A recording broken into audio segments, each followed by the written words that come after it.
Good evening, everyone. Thank you for joining us here on OpenLine on 5+. I'm Chris Conti. Tonight's topic, we are sitting down with THP and with the Tennessee Highway Safety Office, and we were talking about some new regulations that are going into effect with some vehicles that are on the roadway, also a conference that's coming up having to do with highway safety, and we're also going to be talking about just some general things to do with people being out on the roads, distracted driving, anything that has to do with roadway safety. And for that, we have Lieutenant Bill Miller here with us from the THP and Arriale Tabson from the Tennessee Highway Safety Office. Thank you both for being here tonight. Thank we you appreciate for having it. us. We want to remind everyone that if you do want to call in and join in on the conversation, that our number is 615-737-7587. It's 737-7587. Ariel, let's start with you. I know that you guys have a big conference coming up. Yes. So what do you guys have going on? Every year, the Tennessee Highway Safety Office will host its annual Lifesavers conference. And what that is a free opportunity really for anyone who has a stake in highway safety or an interest. It's going to be September 5th through the 7th, 2018 at the Embassy Suites Hotel in Murfreesboro. Registration is going on until August 24th. And usually it's our grantees, which are mostly law enforcement across the state, that attend. But we've really tried to diversify our content and the sessions that we offer so that we can include medical professionals and community advocates, teachers, first responders, lawyers, anybody really who has a stake or an interest in securing their community and making sure that the motoring public is driving safely. So that includes you, me, and anyone. So what are folks picking up at this conference? What kind of skills? What are people working on? We offer free training and education related to different aspects of highway safety, like impaired driving, occupant protection, teen driver safety, senior driver safety, which is a really major topic right now because, as we know, our baby boomer generation is starting to retire. So, and that's a massive generation, right? So they're going to be entering the roadways at a massive amount at that older stage in life. So there are cognitive and visual and physical things that get compromised with age. So we want to be able to educate not only that audience, but caregivers and family members. That's all of us. We all have somebody in our life who's an aging driver.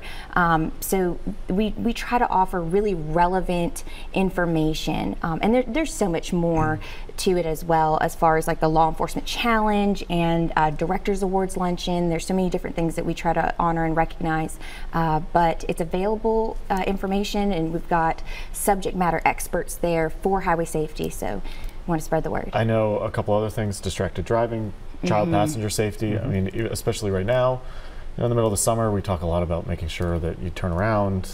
You know, a THP or TDOT has their signs up right now saying "Look for baby." And we've even had 1 or 2 deaths already this summer from kids getting left in hot cars. I mean, it all comes into encompasses a lot of this, right? Does. Yes, sir, it does. What? Talk about that just a little bit. I mean, what should folks be on the lookout for this summer as it's still getting hot out? Some of our sessions that we're going to offer at the conference are related to distracted driving. One of them is distracted driving overload, which is actually catered to first responders because they have so much technology in the vehicle. We want to be able to educate them and train them just as much as we expect all motorists to be safe on the road. So we have that. We also have, like you said, child passenger safety, where we want stakeholders in the community to become trainers, to become technicians, so they can do child safety checkpoints and be able to install those child safety seats properly and educate others within the community. So that's a major component. And also, off-road vehicles are becoming very popular on the road these days.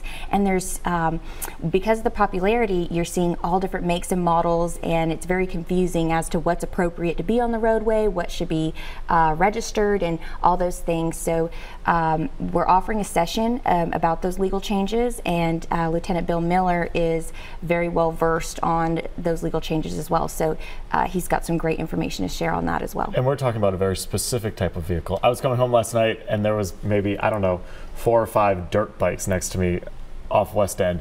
Not legal. Not legal. Definitely not legal. Definitely not. But that's not what we're talking about, right? No, we're not talking about dirt bikes. So what are these things if people aren't familiar with them? I mean, some folks may see them. Maybe if you're in Nashville or in some of these urban areas, they're not as popular. But well, like Ariel said, these vehicles are becoming extremely popular. And there's really two classes that we're looking at. One's a Class 1, the other's Class 2. The Class 1, and both of these vehicles are considered medium speed vehicles. And a Class 1, it's going to be a two-seater, possibly a four-seater, but it's probably going to have up to 4 to 6 axles. 2 axles in the back with a steering axle up front. Give you an example of what that might look like. Some of your mules or your gators that you see have a little small pickup bed on the back of it. We're not talking about your golf cart type vehicles. These are your more heavier duty or faster vehicles that can drive up to different speeds. But your Class 2 is what you're probably going to see most of all, and those are your larger ATV, all-terrain vehicles, off-road vehicles actually that have the roll bar cages around them, have the large shocks and tires and so forth on these vehicles. So those can now drive on roadways and state roads and local roads? Yes, sir, that is correct. As of July 1st, 2018, that law went into effect. So if a person wants to drive either a Class 1 or Class 2 medium speed vehicle on the highway, they can only drive it in certain areas if it's not registered, and at certain times of the year. They have to check with their local city government or county government on where and when that's possible, or they can check within the law, which is 558101 is the Tennessee code for that law. Now, if you want to drive that vehicle any day of the week, that's also now an option for citizens. If that is going to be your choice, that vehicle does have to be registered with your local county government. Go to the clerk's office, show the proof of registration, let them come out and inspect the vehicle to make sure that that vehicle meets all 10 safety requirements that's required to be on that vehicle, such as headlights, turn signals, rear view mirror, side mirrors, brake lights, reflectors, and so forth, seat belts. You also have to have a Class D operator's license, which is a regular operator's license.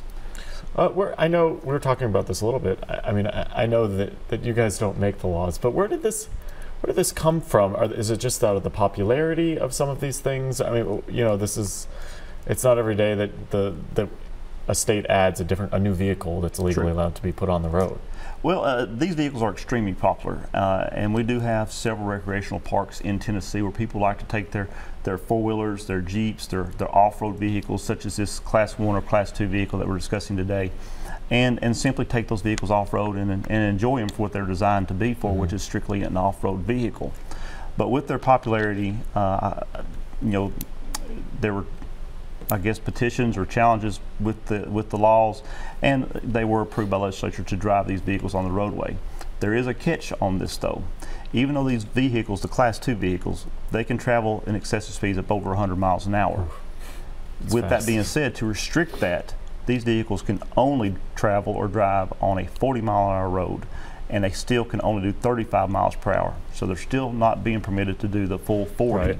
So they cannot be driven on any other roadway that's marked 45, 50, 55, interstates, or anything such as that. So two things with these vehicles. I mean, obviously there is the education for the people driving them, but there's also for people that are seeing them new out on the roads. I mean, what would you advise people if they're seeing? I mean, you know, it's like seeing a piece of farm equipment that's going slow. I mean, what would you advise people about? Well, and that's a big primary reason why we're here today, is to educate the public that there is this new vehicle on the roadway. And many people, once you see this, it's because some of them are very large in size. They could be up to 4 doors with four occupants, the driver and three passengers. So, and you see this vehicle coming at you, has a loud roaring noise from the off-road mud tires. They do sound like ATVs or four-wheelers. They do. So, and when you see that, it can first startle you as a driver. And there's actually a picture of one. Yes, we did. This is a prime example of what these vehicles look like. It almost looks like a dune buggy. Well, and in the law, that's what they're classified as. They're classified as dune buggies, rock crawlers, sand buggies, and so forth and so on. But that's a prime example of what we're talking about today. As you see, it has a roll bar, a steering wheel, and it's not a straddle type seat like your traditional ATV. These are side-by-side seating. This particular model that's shown on your screen, it does have headlights. Now, for this vehicle to be legal on the roadway, it's also going to have turn signals, reflectors on each side of the vehicle, front and rear. It's also going to be required to have brake lights, a registration, a windshield. Now, if it does not have a windshield, the operators and passengers are required to have helmets. Without a windshield, they're required to have safety goggles or safety glasses. Now, if it did have a windshield in that vehicle, The only thing that they're not required at that point to have are the safety glasses or the goggles, Gotcha. but they still have to have a helmet. And the helmet is a big misconception, but among many of the people who enjoy these vehicles, they are required to have a helmet.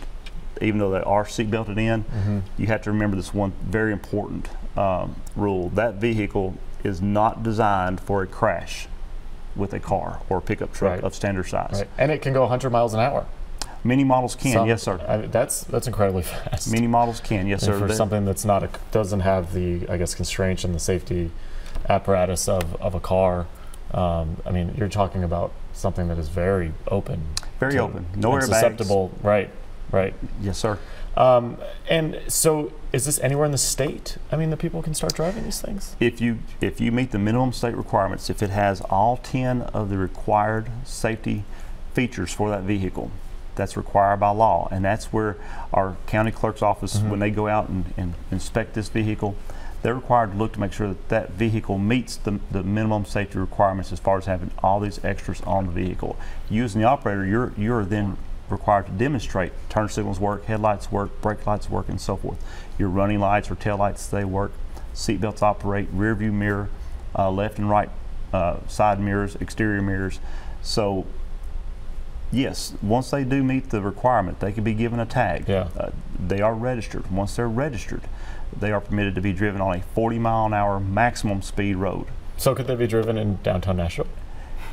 If the speed limit is 40 miles per hour Just or curious. less. I've Are we seen going to it. add these to the tractors and Well, you know the that party buses and This is everything, another everything else feature that's of going to be downtown? Nashville. Another yes. feature, exactly.